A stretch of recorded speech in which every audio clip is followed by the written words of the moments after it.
Welcome everyone. I hope that everyone can hear me okay. So a few minutes late, a few technical issues with me, of course. So thank you all very, very much for taking the time to dial in, and from all over many, many parts of the country. Thanks for taking the time to discuss some of the issues relating to COVID-19.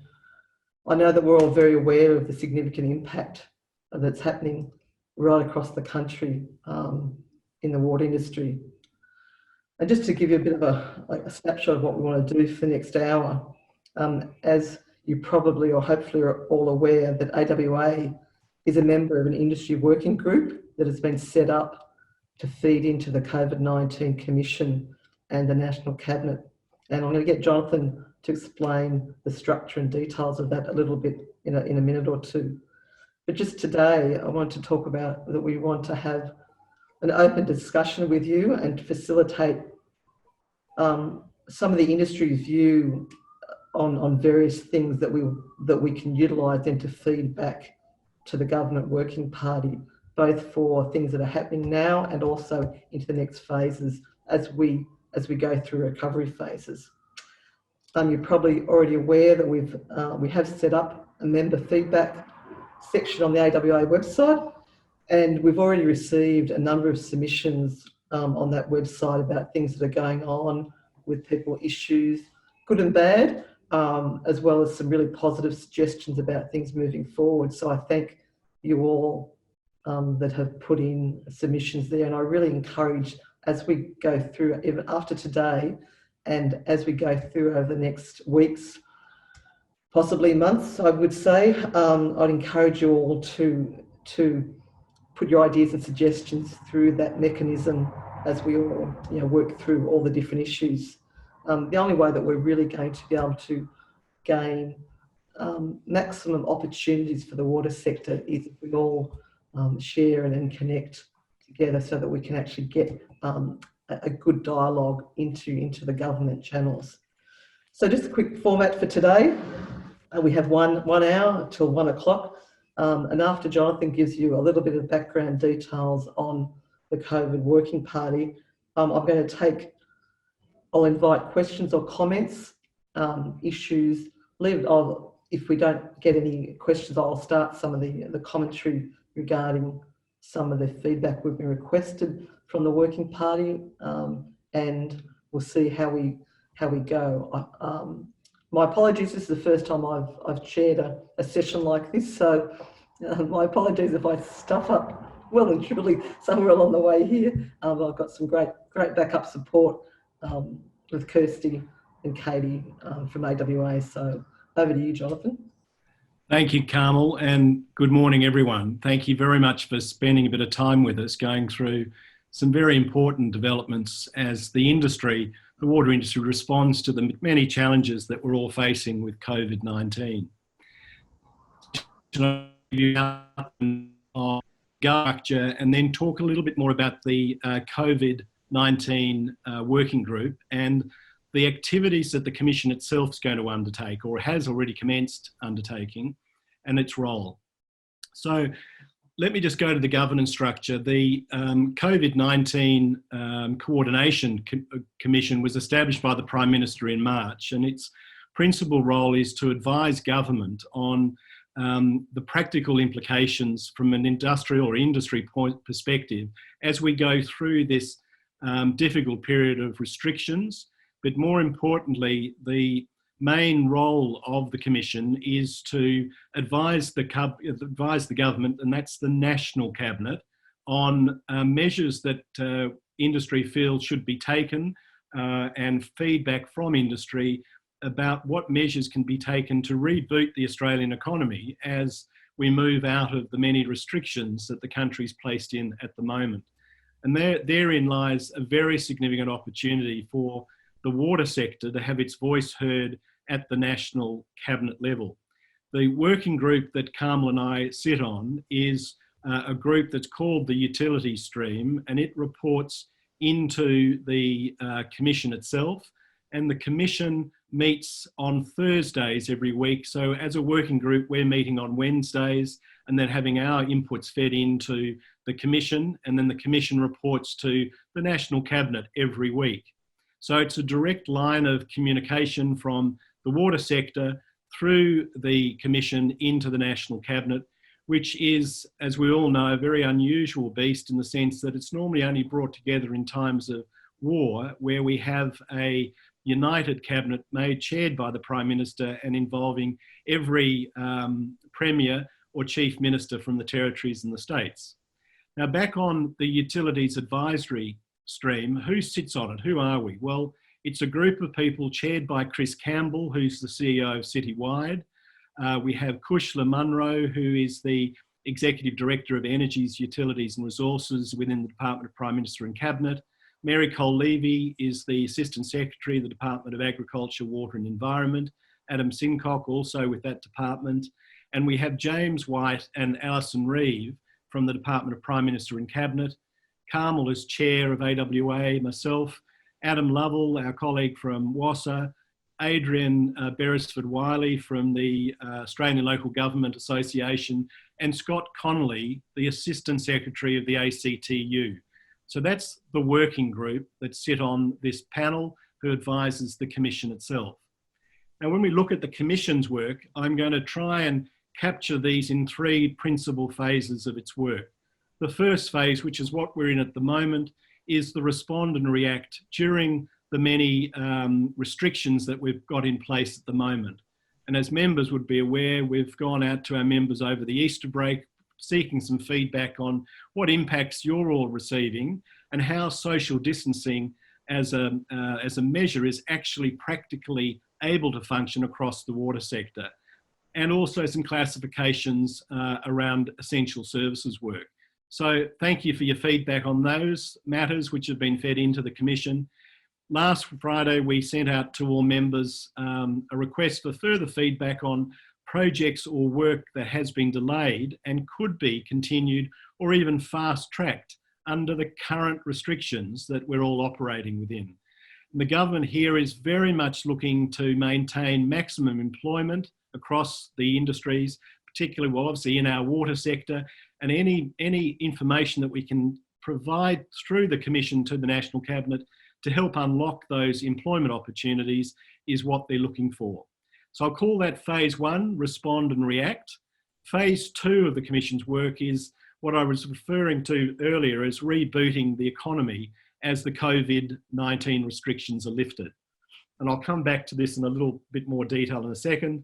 And the third phase is to obtain lessons that we're all learning and establish systems to better build more resilience for Australia's next national crisis. So from the water sector, what measures can we actually record, put into some practical outline so that when we have another one of these national crises, we can actually pick it up and move quickly from the lessons that we've learned. So those three phases is really what the Commission is looking at. And I've got to say the main focus will be on the advice that the Commission can give the National Cabinet on rebooting the Australian economy. Now, from an industry perspective, what is it that we could provide and what are we looking for from our members to help us facilitate your views and your thoughts in a practical way through the Commission into the National Cabinet? And I want to suggest to you there are 5 very important things that we could be getting more information from our members on. And this is coming with a perspective that the National Government or the National Cabinet is seeking from industry. The first one is they're looking for anything that can actually lead to increased employment opportunities as we move out of COVID-19 restrictions. The second is, how do we increase economic development in Australia? And so there, we're looking for direct links between enhanced water services to key sectors of the economy. And the AWA has been very, very strong to promote regional development, which is so important when we look across our national water industry, that many of the gaps that we're experiencing or we continue to experience are due to a lack of resources and investment in regional areas. Therein lies an opportunity to unlock more employment and more economic development across the country. The third is improved resilience to face the next national crisis that I mentioned before. The fourth is a very strong need to increase R&D investment in water and very strongly link that investment to the adoption of technology. And the final one is to perhaps think about some of the broader macro tax and business reform that's already begun to burble to the top of this debate as the country faces how do we use the crisis to reform the country and to increase the productivity and employment and business opportunities that come out of this crisis. So those 5 things are what we're going to be looking for: information, ideas. It covers a very broad range of projects that can engage more employment, unlock different ways of thinking, whether it's in the urban water sector, whether it's in water recycling, whether it's in our regional requirements to feed other industries across the country. But it's a very good opportunity for AWA to advocate what we think as an industry would really help Australia unlock that economic development. Thanks, Carmel.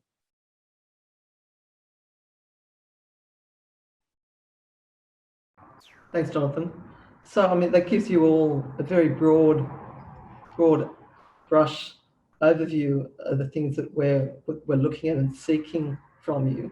I guess there's a few things I could, as a start off, is there anyone that would like to make a comment or has a question for either Jonathan or I at this point in time? But so firstly, any questions regarding that whole structure and what we're trying to achieve here? I'm looking at the screen, looking for someone to show me a sign with the hands up. Ian Law. Ian Law, we've got one from Ian. Thank you very much for that, Carmel and Jonathan. A quick question for you on the 5 items that you identified. I'm just interested as to how you see this moving from ideas on paper through to reality. My main focus, and I applaud all 5, but my main focus on this is the regional areas. How does the group, or is the group going to be addressing how we can unlock, as you put it, economic development in the regional areas? The metro areas have got a better chance of looking after themselves, but the regional areas is where there's a dearth of resources. So how is this group going to be making firm recommendations to government? I'll respond to that, Ian. First up, I think it's still very much a work in progress, but one of the things, Jonathan and I have actually had this conversation about the best way to bring the ideas forward, and that's part of the conversation that we're having with all of you, and a lot of the information that we're getting through our website. We're getting various levels of details, but we want to make sure that whatever submission, however we and this is not a one-off submission to the government, so let's be clear about this. This is an ongoing dialogue. So we actually have the opportunity to provide some ongoing information and almost real-time data through this working group. And I think through those sort of discussions, we can, and I've already raised with the working group certainly the need, the capacity, capability, and the issues in regional Australia. That's part of the dialogue as well. So did you want to add anything to that, Jonathan? No, I think you've covered it well. But Ian, I think the only thing I'd add there is that we're looking for the main economic drivers that can be delivered through new programs. And that means using this unique governance structure where the Prime Minister and the Premiers can get together and actually take on some of those regional challenges from a national perspective by getting them to see the significant opportunities for employment and economic driving forces out in the regions to actually invest more money. And that'll come through in the shape of projects, new collaborations, but reprioritising, I think, is to try and reprioritise the importance of regional Australia to this National Cabinet. Thank you.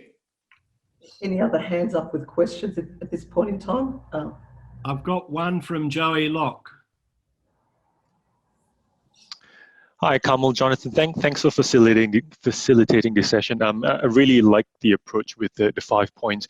I suppose my comment is, as important as these 5 points are, they're probably, from a timeline perspective, at best 6 to 12 months away from implementation. My comment, I suppose, is what can we as an industry do to keep the sector functioning right now, because I suspect that would primarily be the focus of a lot of the SMEs and the supply chain to maintain an operational water sector as we work our way through the crisis, and then in addition to that, start planning for activities over the next 6-12 months and beyond as well. Thanks. Yeah, that's really good point, Joey. And I think Jonathan did allude to the various stages that we're going through here, and we are still in this very first stage. And perhaps we're talking about the future. We're talking about, I guess, with aspirations. But you're quite right. There is still the really hardcore issues facing many businesses right now, and that is actually the focus of Jonathan. As Jonathan said, we're meeting weekly, and that we have asked through our website as well, and been getting some good feedback as to even some specific things that we can take back as soon as tomorrow to look at how that feeds back into programs that may have been stalled or stopped now, to look at how we can, what are the shorter term things that we can do to feed back in to keep the industry going.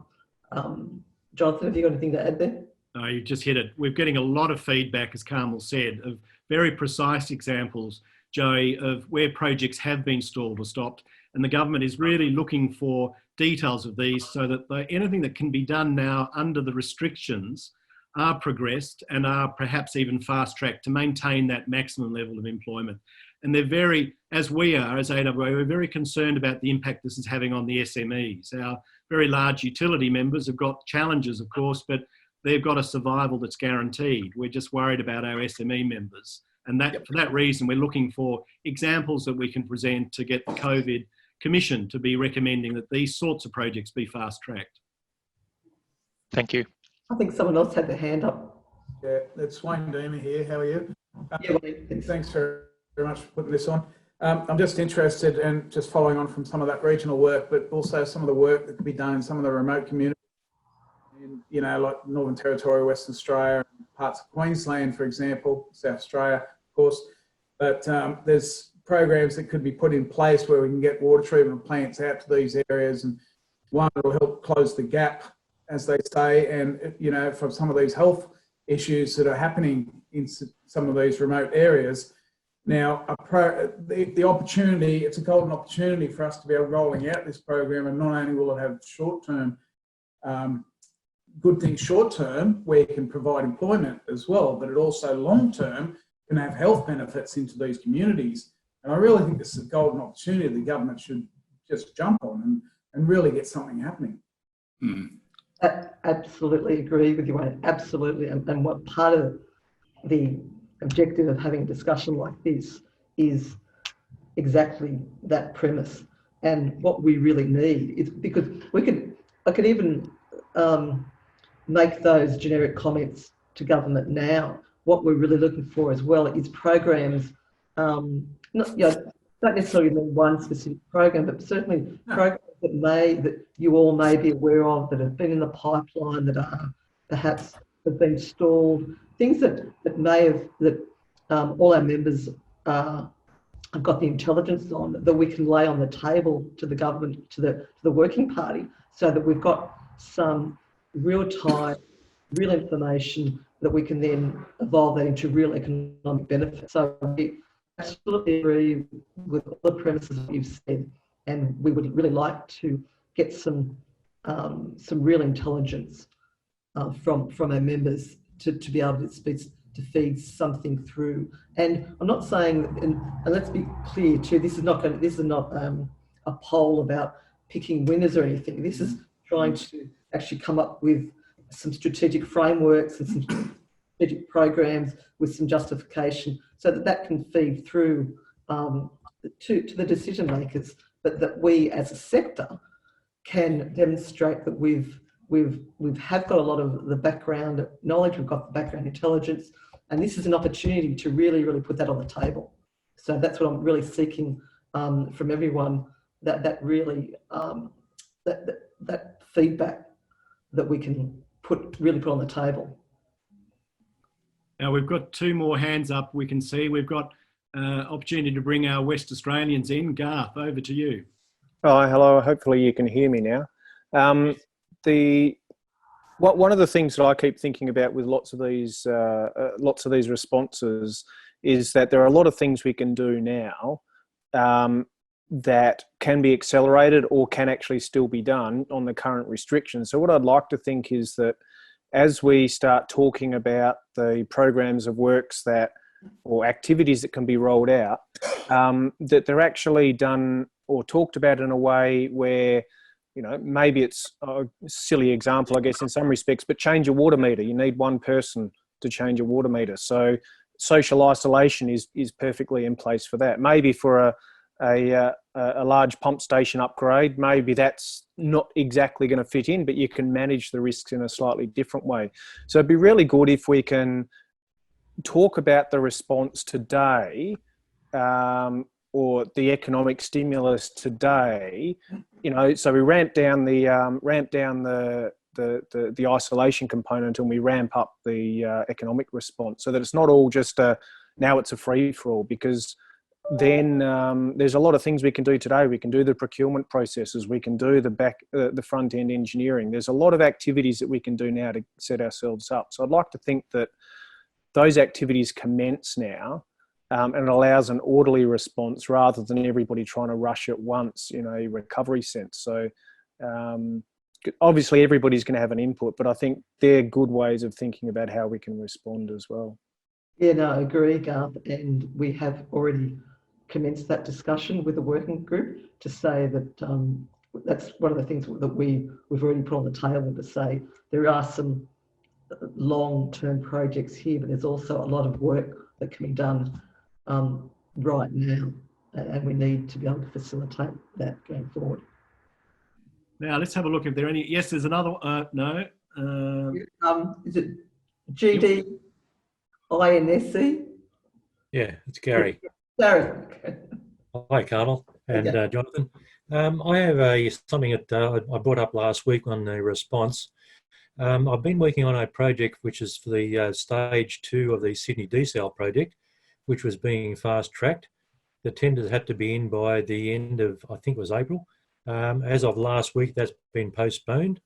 And that is one project that would employ thousands of people, both large and small companies throughout Australia and also overseas. Have you heard any more about that one at all? No, only what I read your submission with interest, that I saw those details, but that's something that we, those larger projects as well, because I've had some feedback from other major projects as well. So we, unless anyone else has heard more about what's going on with that particular project, there is a number of the ones that we are, the list is increasing. Yeah, I mean, the project value was estimated around about $1.3 billion, and super fast tracked. They wanted the estimates all in by the end of the month to get the whole project underway, but it's now been, the official word was postponed, but we don't know whether it's from the COVID-19 or to do with the increase in dam levels in Sydney. Yeah. Yeah, I couldn't enlighten you on that one, Gary. No problem. Thank Example, go through, Gary. We can get a response. Yeah. Thank you. Any other comments or questions from anyone? Any hands up? Katie, I'm trolling through all of the participants. Can't see any other hands. Is there any other? Len. Yeah, get Len.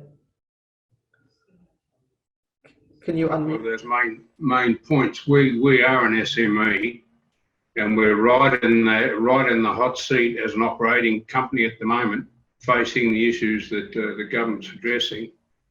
When we look at the water industry generally, a lot of the sub-level services are provided by SMEs in this country, and they are one of the core employment groups that feed services into all of these projects at whatever level they are. And keeping the SME, the Australian SME sector that's attached to the water industry operating is probably a fairly important target. Now, in our particular case, talking or looking at the procurement processes, from where we sit as an SME, those processes are impenetrable for a company of our size. We can't engage, although we do in some small tender processes, we can't engage in the tender process on a full-time basis. We simply can't afford that. That means that the industry loses innovation. And to give you some idea what that means, we've been a recipient of federal government R&D tax incentives for the work that we've been doing for 9 years. And that's led to global patents on certain items in the water industry, which remain internationally unopposed. So the SME sector can be a vibrant provider of jobs if it had more access to the procurement process at some affordable level. Now, companies come to us and they ask us to pay fees for introductions to the major water utilities. They put themselves in a position where they are the judge and jury on what innovation technology looks like in the water sector, and they decide what and whom in the major water industry sector gets presented. So if you don't make that first cut, your technology doesn't even get a look in the door. Second point that I'd like to make relating to procurement is, you know, we don't have multi-billion-dollar contracts, but we have contracts that aggregate to well over $1 or $2 million.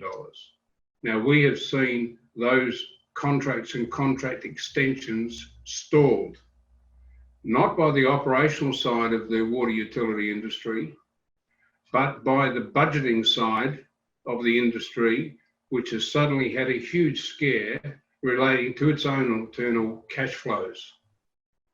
So contracts have just simply been put on hold. For example, we were forced to swap contracts worth hundreds of thousands of dollars for a whole contract for 16 weeks for the paltry sum of $12,000. Now, that doesn't run my company. And yet all employees in my company remain fully employed today and will going forward, and we're in full production. So there are some issues there that relate to how the water industry treats its SME supply line partners. And if somebody takes a good hard look below, you'll find small important companies like us working around the clock. So perhaps, you know, if you're looking for an instant trigger for jobs creation post this event, which is what the government's looking for, it might look at what contracts have been postponed that are actually shovel ready and could be enacted within a week, either as extensions to existing contracts or contracts that have already been negotiated into place but held. So that would be my sort of input this morning, that something needs to be done about that, some transparency in the supply line, particularly from major utilities down to their supply partners, and where it falls below that, and what projects could actually be pushed immediately. Thanks very much, Len. That's a really positive points. Thank you very much. I've got Gloria. Got a hand up? Hi. Yes, thanks. I just wanted to echo the comments from Mel on the strategic focus. I think there has to be a right balance with the immediate and what projects need and should be done in the short term, with also taking the opportunity to support more of the resilience and the adaptive planning that the industry should be doing more of. And I also wanted to make a point about the fact that the way that I understand the work of the Commission should be also about linking us as an industry with, I can hear a kookaburra there, and linking our industry with opportunities in other industries. I understand that the work of the Commission is also about shifting potentially traditional ways that we have operated towards what is actually more in demand. So this is a question more for you. How are we then not only providing our input, but also getting feedback about where those opportunities might be? Where do the water industry should be looking at to connect with other industries to support the development of industries that are more relevant at this point in time? Jonathan, you might like to highlight some of the linkages from the working parties as well in response to that. Sorry, Carmel, I missed your angle. Oh, in terms of linking in with other industries and how we're not really, Gloria's point is really how does it to move forward linking in with other industries. And I think this again is a good opportunity with the fact that although this working party is defined as a utilities working party, there is a number of linkages through a number of other different channels. Absolutely. The linkages that we're looking for from our group is linkages into a range of other industries that the water sector supplies. It's the supply chain, but it's all those other industries that have a direct link to what water is used for from our own members. So it goes into a much wider avenue. And originally the working group consisted of people from the energy sector, people from the petroleum sector. They've been moved to slightly different areas, but it has a much wider impact. And that's what's really driving the Commission's interest with the water sector, because of its ability to connect with a whole range of other parts of the economy. Have I got another hand there? Lavanya?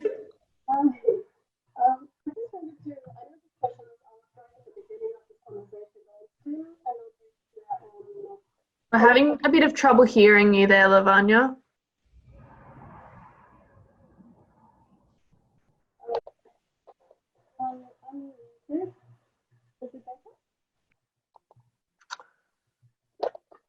Sorry, Lavanya, we might have to either get that question from you in the text box, or maybe we can talk to you about it offline. We're just having a bit of trouble hearing you on the microphone at the moment. I can see Kurt has a question.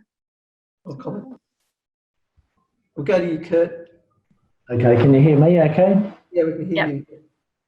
Yes, I'm coming from the SME perspective as well. And I guess there's two things for me that, aside from this immediate identification of projects that someone just said a minute ago are shovel ready and that could just continue. So sort of restoring BAU spending, I think, is really important. One other thing is payment terms.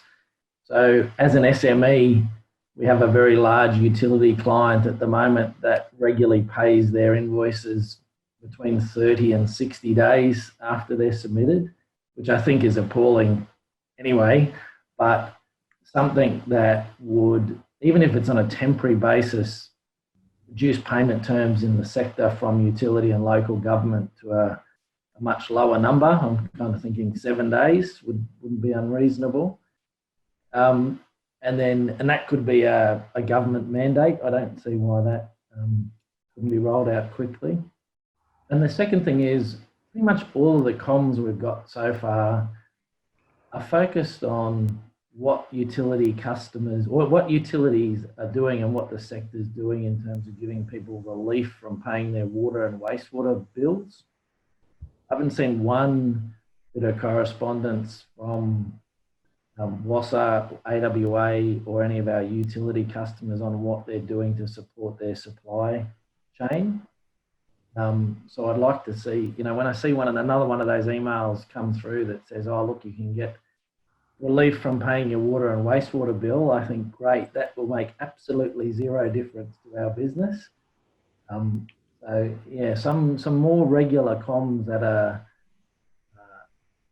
buyer level would be really good to let us know what they're doing and thinking. Rod Naylor here, mate. I'd echo that from the whole supply chains. There is some good examples in Victoria. Colaban Water and others have made the commitment to that early payment of invoices. So there's some good precedents that can maybe be reflected around the country.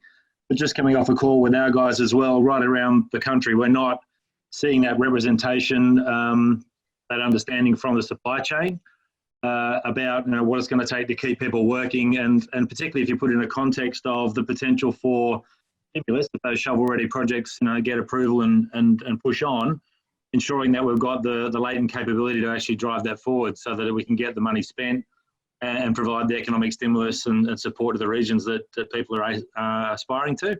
So we'd also be keen to participate in or contribute to a conversation in that regard. Yeah, everybody's got the capacity to pursue it.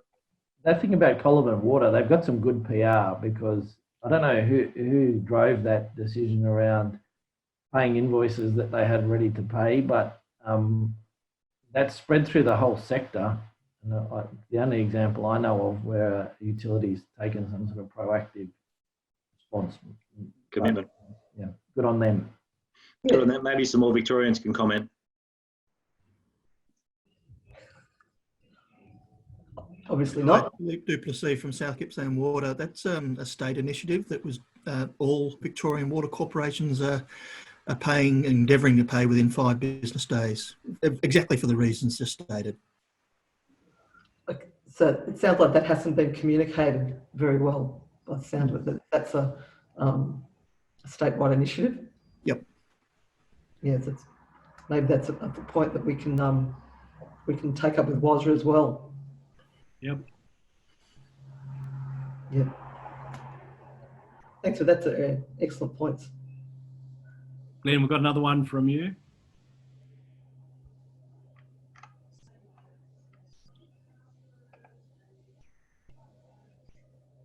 Who is that, Jonathan? Another hand up. Yep. Glenn didn't see. It's Gary. Gary, sorry, Gary. That's all right. No problem. Something I'd like to bring up, majority of our work that we do is with the local government, with the water and wastewater treatment plants.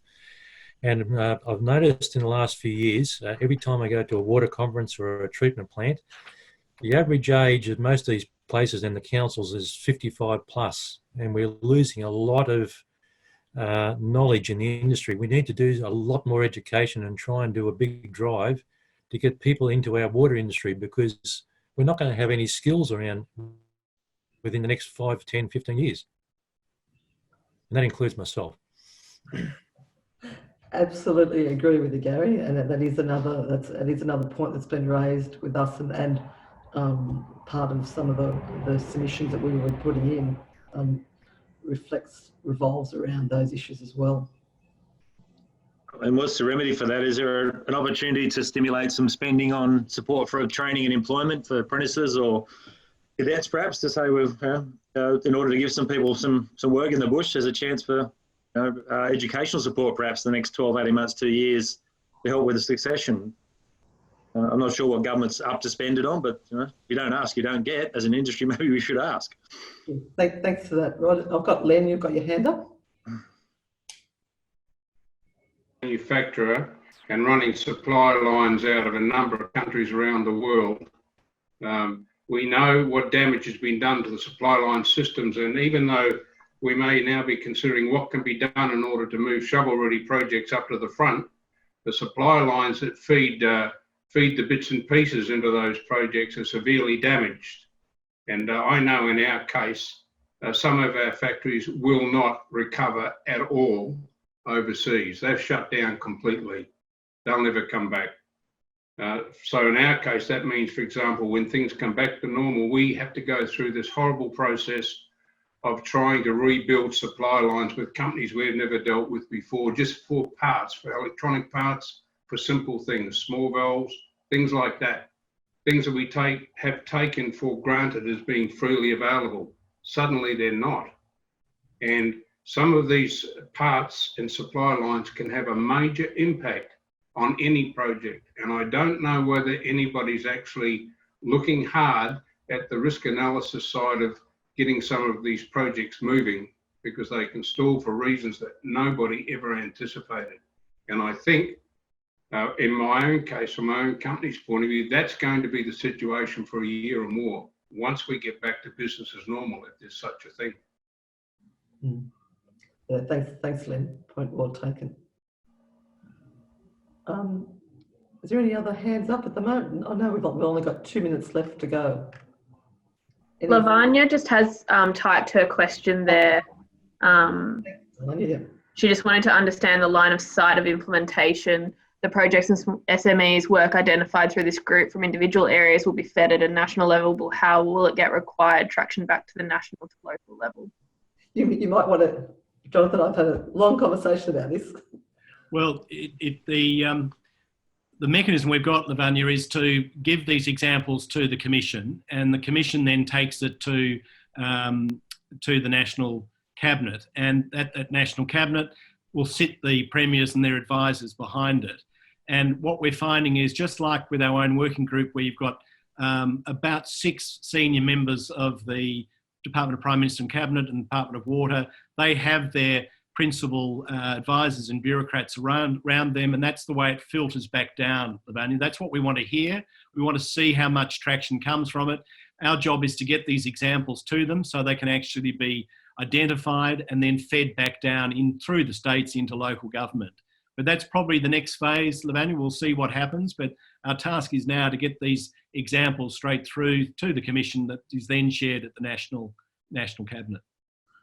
And I think that actually raises, if I could just as a last point there, that actually raises a good point in terms of feedback as well, because so far, and let's be clear that we've only met a few times. It is early days in terms of this working party. However, we are getting a feedback loop from the chair of the working party as well, which he briefs cabinet, and then we get feedback for that as well. So that is a good mechanism, which Lavanya, that's what you've really highlighted there as well, that we can make sure as well that there's a transparent line of sight of where things go through the pipeline and to get a response back, and we can have some oversight and review of that, which is a good point, I think. And we are recording your feedback on the AWA website, so please keep in touch with that. And if you do see gaps that are not there, that's what we want to hear from you, other examples, and we'll keep feeding that through. But the chair of the working group has spoken to us as recently as yesterday, and how pleased they are the response they're getting from right across the industry. And the more we get of this, the more impact it's going to have with the National Cabinet. So it's 1 o'clock. So I thank you all very much for your participation in this. Katie, I've noticed that there has been a fair bit of chat on the group chat as well, and we've got all that as well. Katie, I take it? That's good. And this has been recorded as well, as Katie alluded to, was notified at the start. I really appreciate the time that you've taken out and all the really great comments that you fed through to us. There's some common things there, but some out of the box thoughts there as well, which we will take on board, and we will attempt to make sure that we keep communicating with you, and hopefully plan to have some more of these discussions in the future as well. So I reiterate my comment at the start. Could we also, if there's anything that comes up, anything, please jump on the website straight away and give us. We get that virtually straight away. So yeah, thank you all very much once again, and have a rest of the day. And whoever had the kookaburra laughing on, was good to hear. Thanks everyone. Thanks everyone. Bye. Yeah.